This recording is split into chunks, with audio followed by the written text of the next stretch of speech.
నమస్తే, welcome to meta news.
మ్యాటర్లోకి వచ్చేస్తే, Nellore municipal కార్పొరేషన్లో మేయర్ పోట్లూరి స్రవంతికి పదవీ గండం ముంచుకొస్తుంది.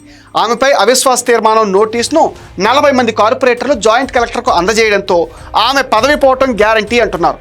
రాష్ట్రంలో కూటమి ప్రభుత్వం అధికారంలోకి వచ్చిన నేపథ్యంలో అవిశ్వాస తీర్మానం నెల్లూరు రాజకీయాలను బాగా కుదిపేస్తుంది. మున్సిపల్ కార్పొరేషన్ చట్టంలో సెక్షన్ 91(a) ప్రకారం ఈ నోటీస్ అందడంతో త్వరలో అవిశ్వాస తీర్మానం పైన ఓటింగ్ జరగనుంది. మేయర్ స్రవంతి దంపతులు నగర అభివృద్ధి పనులను అడుగడుగున ఆటంకం సృష్టిస్తున్నారని కార్పొరేటర్లు ఆరోపించారు. ఫోర్జరీ సంతకాల కేసులో ఇటీవల మేయర్ భర్త జయవర్ధన్ జైలుకెళ్ళొచ్చారు. మేయర్ దంపతుల అవినీతితో ప్రభుత్వానికి చెడ్డ పేరు వస్తుందని కార్పొరేటర్లు తమ ఫిర్యాదులో పేర్కొన్నారు. మేయర్ దంపతుల జోక్యం, చేతివాటం కారణంగా కార్పొరేషన్ కార్యాలయంలో ముఖ్యమైన ఫైళ్లు కదలటం లేదని కార్పొరేటర్లు వాపోతున్నారు. మేయర్ పీఠం టీడీపీ వశం కానుంది. వైసీపీ అధికారంలో ఉన్నప్పుడు పోట్లూరి స్రవంతి మేయర్గా ఎన్నికయ్యారు. అసెంబ్లీ ఎన్నికలకు ముందు ఆ తర్వాత పార్టీ మారడం పైన తర్జన భర్జన పడ్డారనే అభిప్రాయాలు కూడా పలువురు నేతలు వ్యక్తం చేస్తున్నారు. ప్రస్తుతం తటస్థంగా ఉన్నట్టు చెప్తున్నారు. అయితే ఆమెపై అవిశ్వాసం నేపథ్యంలో వైసీపీ కూడా తన స్టాండ్ మార్చుకున్నట్టుగా కనిపిస్తోంది. అసలు తమ పార్టీకి సంబంధం లేదని చెప్పటం ఆమె పరిస్థితిని ముందు నొయ్యి వెనక్కి గొయ్యి మాదిరిగా మార్చింది అంటున్నారు. మేయర్ స్రవంతి ఇటు టీడీపీకి అటు వైసీపీకి కాకుండా పోయారు. తిరిగి వైసీపీకి దగ్గర అయ్యేందుకు ఆమె సరికొత్త ఆట ఆడుతున్నారని అంటున్నారు. నిన్న మొన్నటి వరకు సైలెంట్గా ఉన్న మేయర్ కూడా ఇప్పుడు అధికార పార్టీ మీద ఎదురుదాడి మొదలుపెట్టారు. అవిశ్వాస తీర్మానంపై మేయర్ పోట్లూరి స్రవంతి కూడా స్పందించారు. ఇది తమపై జరుగుతున్న కుట్ర అని ఆరోపించారు. స్థానిక ఎమ్మెల్యే కోటమిరెడ్డి శ్రీధర్రెడ్డి సోదరులు తమను ఇబ్బందులు గురి చేస్తున్నారని, రౌడీ రాజకీయాలను అరికట్టేందుకు కూటమి ప్రభుత్వ నాయకులు జోక్యం చేసుకోవాలని ఆమె కోరారు. తాను అభివృద్ధికి ఆటంకం కాదని, కార్పొరేషన్లో పనులు జరుగుతున్నాయి అన్నారు. స్రవంతితో పాటు ఆమె భర్త కూడా టీడీపీని టార్గెట్ చేస్తున్నారు. 2021లో వైసీపీ తరపున కార్పొరేటర్ అయ్యారు స్రవంతి. మేయర్ పదవి ఎస్టీ మహిళకు రిజర్వ్డ్ కావడంతో అప్పుడు వైసీపీ తరపున ఎమ్మెల్యేగా ఉన్న కోటమిరెడ్డి శ్రీధర్రెడ్డి ఆమెను సిఫార్సు చేశారు. దీంతో ఆమె మేయర్ అయిపోయారు. 2024 ఎన్నికలకు ముందు శ్రీధర్రెడ్డి పార్టీ మారిపోవటం, రాష్ట్రంలో కూడా టీడీపీ అధికారంలోకి రావడంతో వైసీపీకి రాజీనామా చేసి అధికార పార్టీలోకి వెళ్లాలని చూశారు మేయర్. ఆ ఊపులో వైసీపీకి రాజీనామా అయితే చేశారు కానీ తెలుగుదేశంలోకి రాలేకపోయారు. పార్టీలో చేరతానంటూ జిల్లాకు చెందిన మంత్రి దగ్గరికి వెళ్ళినా ఆయన మేయర్ దంపతులను పట్టించుకోలేదంటున్నారు. నిబంధనల ప్రకారం 4 ఏళ్ల పదవీ కాలం పూర్తవడంతో గేమ్ మొదలుపెట్టింది టీడీపీ. స్రవంతిని పదవి నుంచి దించే ప్రయత్నాలు వేగవంతం చేసింది. అవిశ్వాస తీర్మాన ప్రకటన రావడంతో ఏం చేయాలో అర్థం కాని మేయర్ దంపతులు తిరిగి పార్టీలోకి వస్తామంటూ వైసీపీని సంప్రదించారు. కానీ అక్కడి నుంచి గ్రీన్ సిగ్నల్ రాలేదనే ప్రచారం కూడా ఉంది.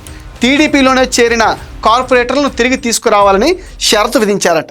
ఇది అయ్యే పని కాదని భావించిన స్రవంతి ఎమ్మెల్యే కోటమిరెడ్డి శ్రీధర్రెడ్డి తనను రాజకీయంగా ఇబ్బందులు పెడుతున్నారంటూ స్వరం పెంచారు. అయితే మేయర్ స్రవంతి ఆమె భర్త జయవర్ధన్ సానుభూతి కోసమే టీడీపీ ఎమ్మెల్యేని లక్ష్యంగా చేసుకున్నారన్న విమర్శలు కూడా వినిపిస్తున్నాయి నెల్లూరులో. వాళ్ళు ఆ స్థాయిలో రెచ్చిపోవడం వెనుక వైసీపీ ప్రభావం ఉందన్న ప్రచారం సైతం జరుగుతుంది. ఎస్టీ మహిళగా మేయర్ తన సామాజిక వర్గాన్ని జోడించి టీడీపీని డ్యామేజ్ చేసి వైసీపీకి దగ్గరయ్యేందుకు పావులు కదుపుతున్నారని ప్రచారం చేస్తున్నారు.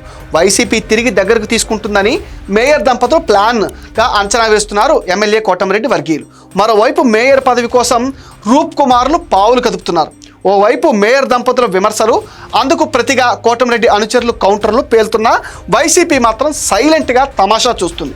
ఎలాగూ ఆమె పదవి గండం తప్పదని, పార్టీకి రాజీనామా చేసిన వ్యక్తి కోసం ఇప్పుడు మాట్లాడి చేతులు కాల్చుకోవటం అవసరమా అన్న భావనలో ఫ్యాన్ పార్టీ ఉంది అంటున్నారు. అలాగే ఎస్టీ మహిళకు అన్యాయం చేశారన్న కోణంలో టీడీపీని ఇరుకుని పెట్టాలనే వ్యూహం కూడా వైసీపీ నేతలకు ఉంది అంటున్నారు పొలిటికల్ పండిట్స్.